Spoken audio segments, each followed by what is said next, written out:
everybody. Well, it's been a sad day here today. I've had a funeral to go to. My good friend Sally Bailey, who I'm going to show you a picture of. Here we go. That's beautiful Sally. She was 42 and she just passed away on December the 4th. I just went to the funeral and there were so many people there, which of course, you know, quite often for someone young, there is.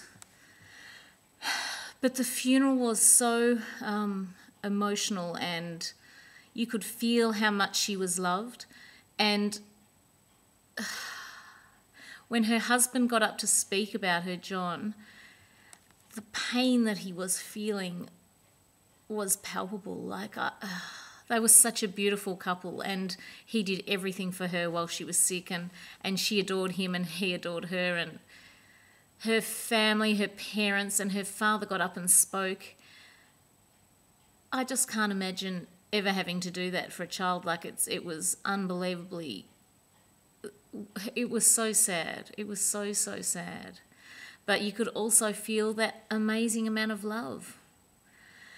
So, what I wanted to tell you about all this is that this is actually my 5th friend to die in the last 2 years, all under 45, which is pretty full on, isn't it? So, you know, everyone says, oh, you know, do you have your sad days? Well, of course, you know, you lose a friend and you don't not feel sad, or I don't not feel grief, or, you know, none of that. But anyway, what I say to you about being happy is you just have to choose to come out of that grief, and remember the happy times, because Sally would so not want us all to be, you know, sitting around moping. She would much rather us remember her,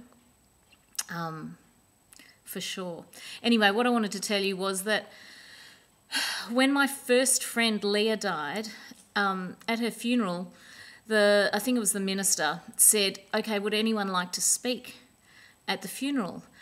He said, please come up and speak. And it was all a bit too sudden for me, and it was my first experience with this, and I thought, I could never do that. I just couldn't do it. And so I was trying to psych myself up to do it, but then the moment had passed and I didn't do it.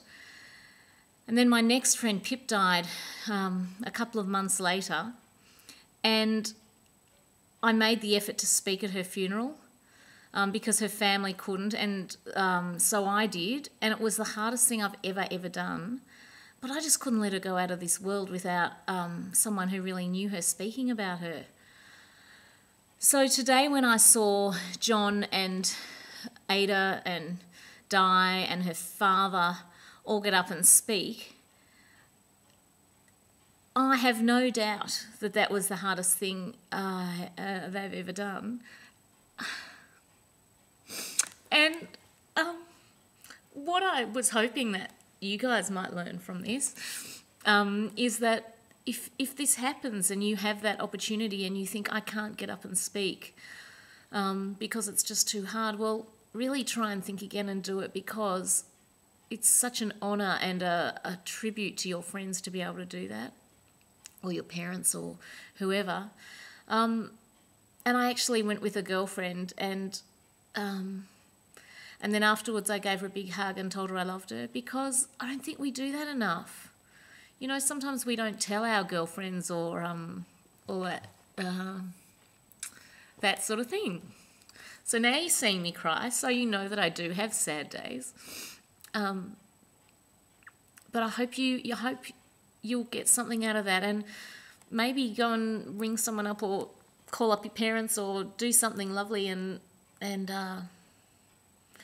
learn from it, because it was such a testament of how much she was loved today. It was so beautiful.